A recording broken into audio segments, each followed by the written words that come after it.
It's 120 miles west of Del Rio in the rugged terrain of West Texas, where the fight against illegal immigration and human smuggling is very real. Tonight, our Yami Virhin investigates in Terrell County, uncovering the limited resources local law enforcement has to do the job with no end in sight. On this side where we're standing, it's Terrell County, Texas, the U.S. side of the border. Just behind me, that is Coahuila, Mexico, and many cross here under the cover of night.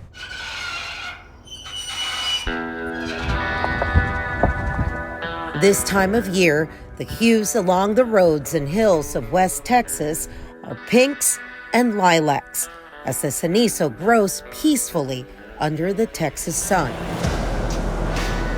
We're a small community of about 700 people. The county's the 10th largest county in the state, over 2,400 square miles, and I have 3 deputies and myself, so 4 of us total to patrol. We've had more activity than we've ever had before. You know, we don't have a crime problem out in Terrell County. What we have is a border security problem. We arrived in Sanderson, the county seat of Terrell County. Population just over 700 on a full moon. Cleveland tells us he and his team rely heavily on partnerships with federal agents from the Sanderson Border Patrol Station. Last fiscal year, we took over 100 vehicles off the highways. We're now in the full moon cycle with the smuggler moon. We're going to see a significant increase in activities. The Sanderson Border Patrol Station stretched thin. They have 91 miles of border to cover with only about 50 agents. On any given shift, that number drops, making it even harder to cover this large district. Spanish, habla Spanish. Spanish.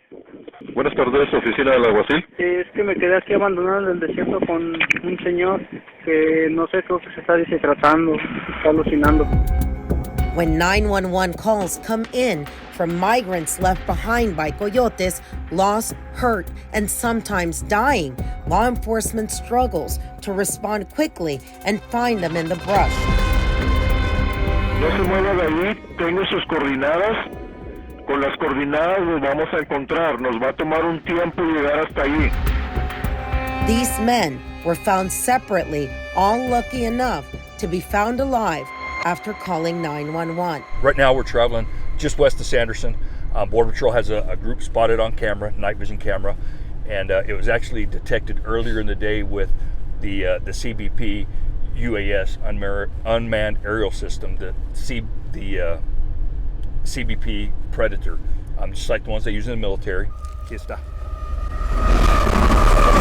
Tonight, as we ride with Sheriff Cleveland, his men, and Border Patrol, they find what they're looking for with the help of technology. A group of 9 migrants, all from Guatemala.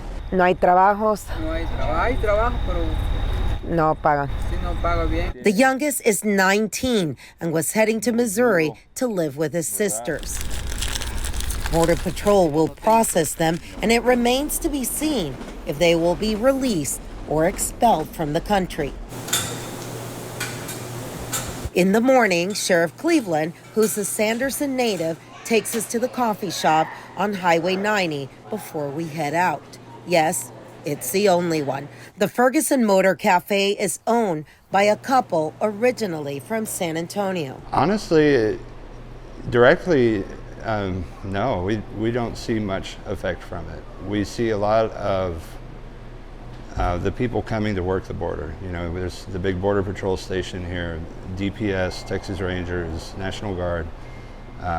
Those guys come out in waves to assist the Border Patrol. Jake Harper and his wife moved here with their 3 children. He tells us that border security, it's what's keeping Sanderson alive. Business-wise, we see the effect of it. We see a lot of those guys coming through. You know, they need somewhere to meet up, they need somewhere to eat. You know, here it feels relatively quiet. I hear stories from ranchers and people who live right on the river, you know, and they tell different stories, you know, immigrants coming through or, you know, things like that, but we don't see very much of it at all. Unlike El Paso and Eagle Pass, which makes headlines, Terrell County's situation is a bit different, at least on the surface. Does it not seem strange to you that we keep talking so much about border security, but yet we don't have enough people that it takes you 40 minutes to get to this point of the border to check somebody's home that was broken into? It does take additional resources, and a lot of times, to get to your specific questions, our landowners are left waiting. The hardest thing it was for me, whether I was the Border Patrol agent in charge, or the sheriff, is to tell somebody, I don't have anybody to send right now. You'll have to wait. We visited a ranch belonging to a retired Air Force colonel. It took us 45 minutes to reach the house on top of the hill overlooking the Rio Grande. If a migrant gets lost here, it may take days to find them. And down below, it's an easier point to cross because, as you can see, I'm on the U.S. side of the border, and right across from me, where the boulders are, is Mexico. Here, cows, goats, or cabritos roam freely across the border. What we rely on, obviously, is our partnerships, whether it's, with the local, the state, with Border Patrol. Our landowners are a lot of times our eyes and ears. Harper says the surprising thing is how safe his family feels here, despite what national news reports every day. We honestly feel very safe here. I mean, I had to put it, I guess, bluntly, I feel safer here than I did in the city. In Terrell County, Texas, I'm Jami Virgen reporting. Thank you for watching. Click like and subscribe for all of your latest headlines from Fox SA.